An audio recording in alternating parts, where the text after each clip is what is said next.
Hello, and welcome to part 10 of my TEW Total Extreme Wrestling 2020 save as RIPW, Rhode Island Pro Wrestling. In the last episode, we had RIPW Triple Threat, as you can see on the screen right now, which was a mainly positive, successful show. Go back and watch that episode if you haven't seen it already. Feel free to go back and watch the entire series, to be honest. It's been a fun journey so far. And the way I do things here is this video, the default video, if you like, that shows up on your YouTube feed will just be this introduction and then me showing you what happens at the next show.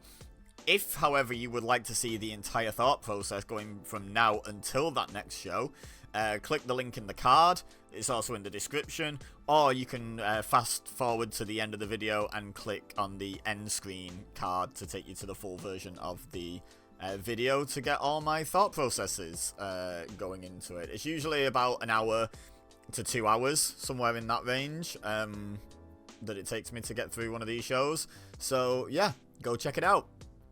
I'm going to give you a few seconds to make that decision to go and click over there. Okay, right, we're going to get into the show.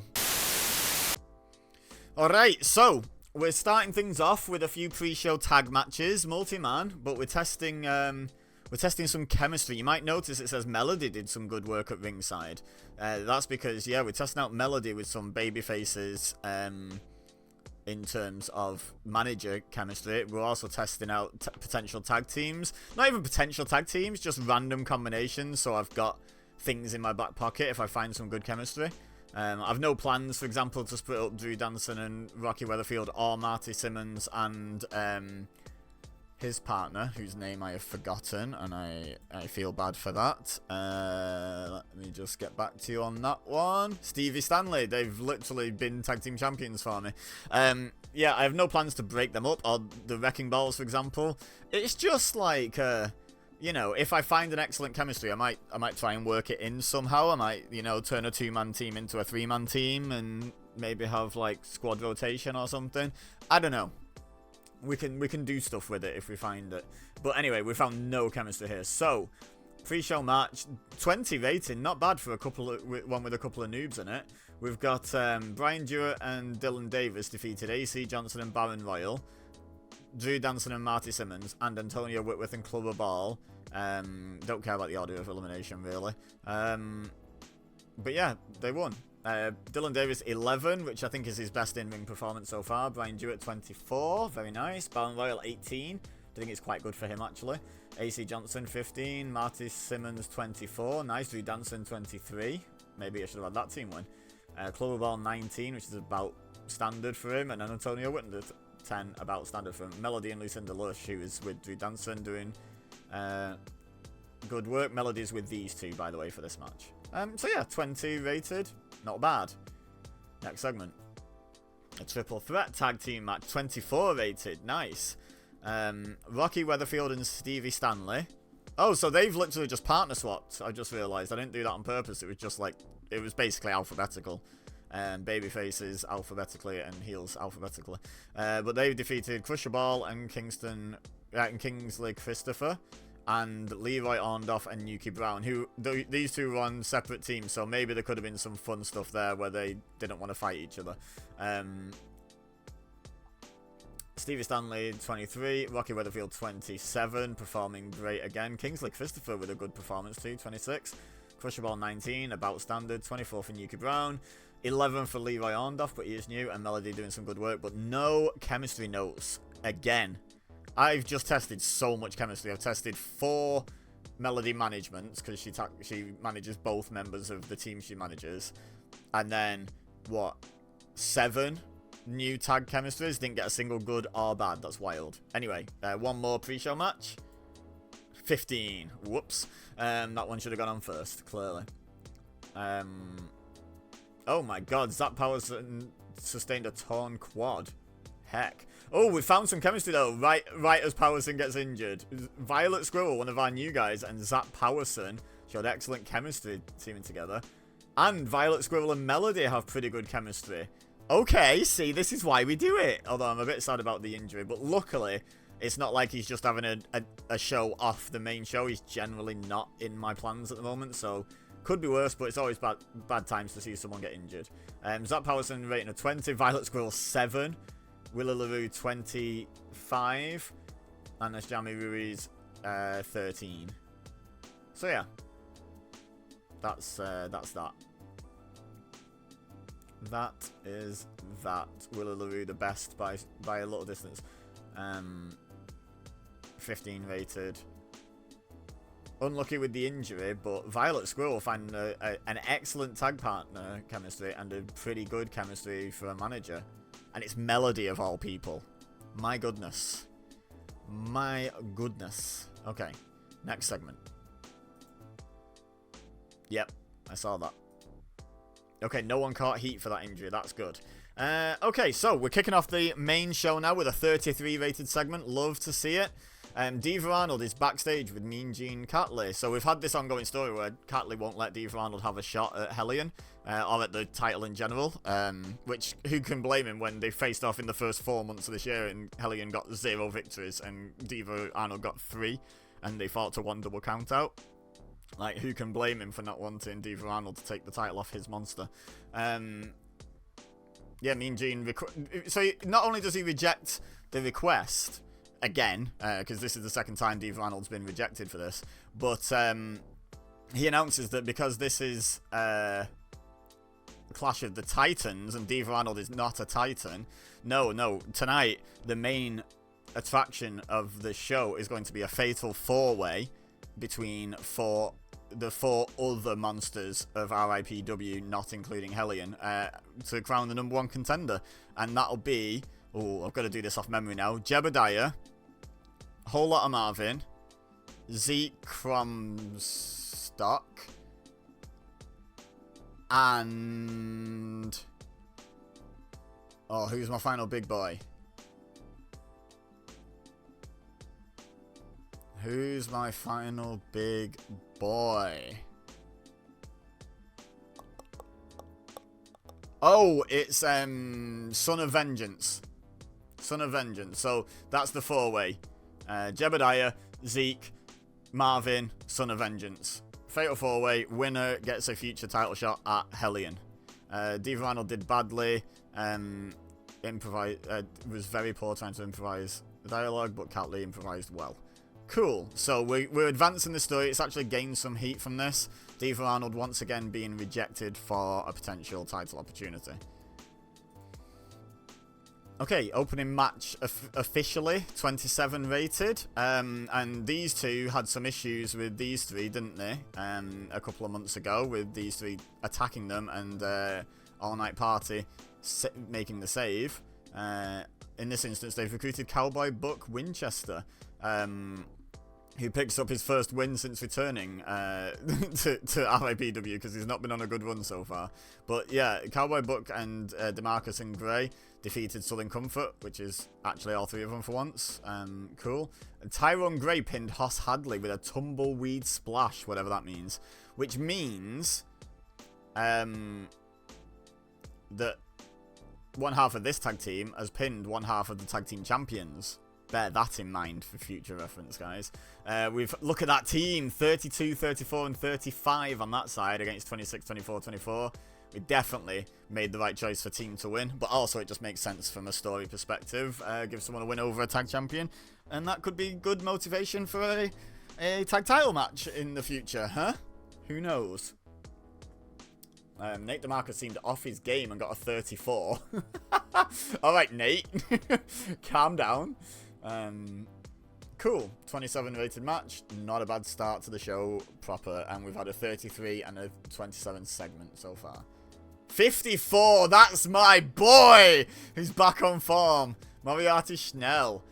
In the ring with a microphone. He claims that he's so good that he cannot be defeated by anyone, and so he is making an open challenge for any wrestler to face him for the USA title. So Moriarty Schnell talked about how he's the epitome of America, which obviously gets some boos from the crowd because they don't want to be associated with him. But yeah, he's the epitome of America, and everyone knows, bell to bell, nobody beats Moriarty Schnell. which is his hot catchphrase. But yeah, so he's like, I am the epitome of America. You know, I cannot be stopped. I am going to be the most dominant USA champion of all time. Blah, blah, blah, blah, blah. 54 rated. Hell yeah. Next segment. Why would I... No, go away. Boom, 35 rated. Oh, we're on fire. We're on fire so far. American Flash debuts for RIPW, which is a signing I'm pretty pleased with. Comes out and says he will take the open challenge. You know, because what's more American than American Flash? Schnell can't believe it and freaks out. American Flash has debuted his Patriot gimmick. It's got an initial rating of poor. God damn it. How's that not hitting? He literally wears an American flag as a mask, and his name's American Flash. How can his gimmick of Patriot be poor? Anyway, we've gained heat on the USA title storyline, which is excellent. And we're going to have a title match between these two, which is so fun. Oh, go away with your pre-booking. Okay, so 34 rated segment is literally 2 minutes 13. Now, wow, I've never seen that before. American Flash benefited from being an amazing farm. 40 rated. That's the highest match rating I've had, I think, for an individual. That's crazy. Schnell getting a 28, which is respectable, and he's still on the upswing. So there's something that I need to note here. The finish involved Roderick Flack and Zarnell Zephaniah, too legit, attacking American Flash. So this was a storytelling match, as I think it says somewhere here, yeah. And basically, the story of the match is Schnell having no interest in locking horns with American Flash. He's trying to get himself counted out, this, that, and the other. And then at some point, Too Legit, just like after only 2 minutes and 13 seconds, Too Legit hit the ring and hit American Flash and take him down. Like, and thus starts a 3-on-1 pummeling. So there's not really a match here, and we got a 34 rated segment, which is crazy. So yeah, that's what happened to that USA Open challenge. It's almost like Schnell had that planned all along, no matter who came out, right? However, oh boy, here we go. 20 rated. I'm disappointed in that, actually. But yeah, American Flash has been attacked by Moriarty, Schnell, and Too Legit. Seeing the assault, his tag team partner from all over the place, El Jaguar, who I've also signed, and I'm pretty pleased with, and Forrest Ratslov come running in and fight all three of them off, saving Flash from a serious beating. So El Jaguar's debuted his classic Technico gimmick, and it's got a great rating. Cool, good for him. USA title storyline lost heat because that segment wasn't rated super high. So didn't I do something? There's been previous engagement between Schnell and Ratzloff. I know that. Let me see when that comes from. I believe it was from March to Victory. Yeah, so Schnell got a bye through the second round due to Dave Arnold and Hellion doing the double count out. So he got a bye to the final, and then straight after Forrest Ratzloff's semi-final, like, defeating Whole Lotta Marvin, Schnell attacked him and then beat him to win the tournament. So yeah, Forrest Ratzloff still has some unfinished business there. And anyway, so yeah, there's the save, and that leads to a 6-man tag, a trios match. Oh, 2 guys off their game, but American Flash still on amazing form. 36 rated match. That's our joint best match of the save, I believe. Forrest Ratzlov and Crazy Chaos, which is their official tag name just elsewhere, so I've let them keep it, defeated Schnell and Too Legit when Forrest Ratzlov submitted Moriarty Schnell with a Universe Backbreaker. Now, let me just point out to you guys, Moriarty Schnell has not lost a match by pinfall or submission since I took over this save until now. So that's a really big deal. Ratzlov got 29. American Flash gets another 40. El Jaguar gets a 39. Zephaniah, 28, which looks kind of mid. And I'd be happy with that in any other match. Flack, 23. Schnell hits 30. Oh, that's so good. And we gained heat on the storyline, the USA title storyline, because of course we did. Melody, some good work at ringside, as is traditional. Oh, I should have put Melody on a potential management with El Jaguar as well to test that chemistry, seeing as they're appearing in every scene together. Anyway, so yeah. So Forrest Václav just beat Moriarty Schnell in a 6-man tag match, a trios match. And with that in mind, 60 rated! Oh! Oh! I love this. Oh, I love this. Moriarty Schnell is still in the ring after the loss. Melody doesn't come out, she just is out there. She grabs a microphone and she challenges Schnell to a singles match on behalf of Forrest Václav. Because he just beat Schnell. So she's like, look, he just made you submit. And we get a you tapped out chant. And she's like, we'll see you down the line. And Moriarty Schnell's like, absolutely not. No, I've already beaten him this year. I beat him in the March to Victory final. I have nothing to prove. Everyone knows, bell to bell, one-on-one, nobody beats Moriarty Schnell. And then he just leaves. He just refuses. Catley's RIPW Obsession storyline was advanced and gained. I don't know quite. I suppose because Melody and Václav were involved in this segment, and they're both still technically in there, even though I'm going to be moving them over to the USA title picture. Yeah. 60 rated! That's what happens when you put 2 of your best talkers together in a segment. Not that I knew that would happen or anything. Not that I did that on purpose. Anyway, next segment. Right, so, if you remember last episode at Triple Threat, Hellion retained the RIPW title in a triple threat against Forrest Václav and Warwick Good. And then after the match was beating down Warwick Good, and then Diva Arnold made the save and chased off Hellion. So, Diva Arnold's not happy after what happened earlier this show, him getting rejected for a title shot again. Turns a corner and bumps into Warwick Good. And then Good's like, not appreciative at all. Like, Warwick Good has turned babyface, but he's still Warwick Good. And he doesn't appreciate Arnold sticking his nose in his business. And Arnold's like, whoa, you were getting, like, beaten down before I saved you. So they have some heated words, and Warwick Good's like, you know what? Let's just settle this in the ring. And yeah, 36 rated. Boom! I love this. Catley's RIPW title obsession story gets advanced and gains heat as well, which I love. Diva Arnold did not do well without a script to follow, but Warwick Good did. Okay, noted. So yeah, guess what's going to happen next, guys? Oh, go away. Boom. In a bout that had a decent reaction from the crowd, but subpar wrestling, as always. 31 though, I'll take that. Diva Arnold defeated Warwick Good with a cannonball senton. 35 for Diva Arnold. He is so consistent. He's so consistently good.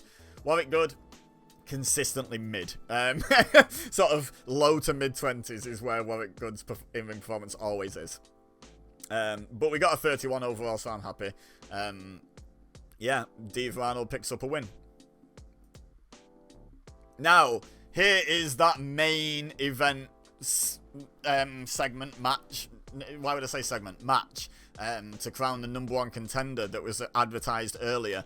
And it's Jebediah, Son of Vengeance, Whole Lotta Marvin, Zeke, Cromstock. And Jebediah pins Zeke with a sundown splash. So, Cowboy Buck picked up his first win since getting back to RIPW today, and so did Jebediah when they were separated. Bear that in mind, guys, because there's a whole storyline revolving around that. Jebediah, in-ring performance of 40! We had 2 people hit 40 in-ring performances on this show. That's amazing. Son of Vengeance, 19. That's to be expected. Zeke, 15. That's to be expected. Whole Lotta Marvin, 25. Nice. Yeah.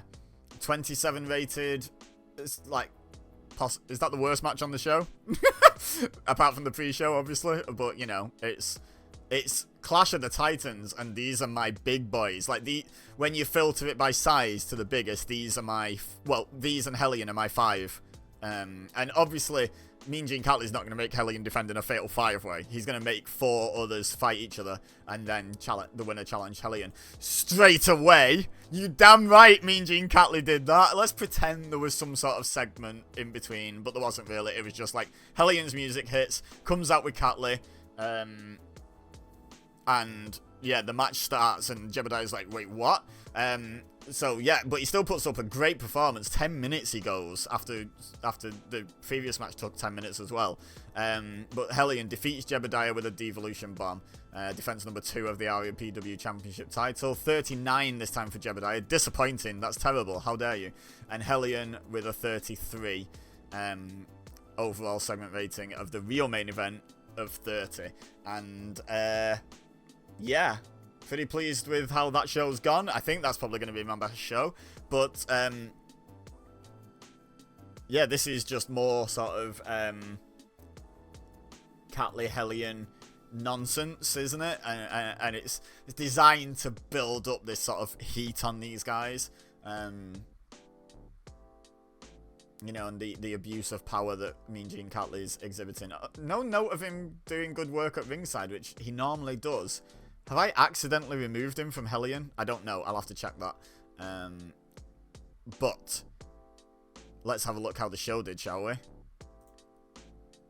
34! It's our best show! It's our best show by 1 point. By 1 point, it beats... Was it Summer Clash? Yeah, Summer Clash. But it's our best show. And our best 5 shows have been the last 5 shows. I'm starting to get the idea that I vaguely know what I'm doing now. Like, I knew... For example, I knew I wanted to do the Fatal 4-Way with the big boys, but I knew that match wasn't going to be, like, main event caliber. It was actually our joint worst match of the show, along with the opening match. Like, with the opening 6-man tag. So, like, I knew it wasn't going to be... like, because a big part of your match rating is the main event rating. The most important match on your show is the main event. So it's like, I can't remember the exact percentages, but it's like main event, then it's best / second best match, depending on if your main event's your best match. Is like the next biggest part. So that'll be the other trios match, Ratzlov and Crazy Chaos against Moriarty, Chanel and 2 Legit. So I deliberately put on a match with a bunch of guys that were going to put on a good rating somewhere lower down the card. And then, like I say, I put Hellion and Jebediah in the main instead of the 4 big boys, because I knew Son of Vengeance and Zeke weren't going to have massive performances, which would drag down the match rating. But yeah, so there was a method to the madness, and like getting two segments on the main show that were in that greeny colour, that's very satisfying as well. So I've got some good talkers. I just need to get their wrestling up to the same sort of par, up to scratch. But yeah, this show was really good. Let me know your thoughts. I thought, I'm really proud of this show, I'm not gonna lie. I've also got the idea that, like, yeah, I had to up-sign a little bit to keep improving. So we've signed Crazy Chaos, American Flash, and El Jaguar. We've also recently brought back Jebediah, who played a massive role in this show being great. Cowboy Buck, who also more than carried his weight. DeMarcus and Gray. Like, there's, what, 1, 2, 3, 4, 5, 6. 6 new signings on this show, on the main show. That I personally made, not ones that have been sent to me by SWF. Like, yeah, and bam, let's make a speech. I'm already making a speech, but let's make a speech in game. So Jebediah, hell yeah. And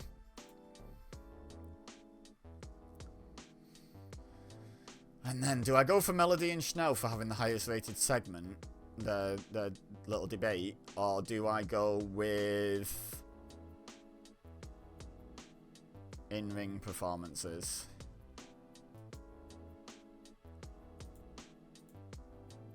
Let's go Melody and Schnell.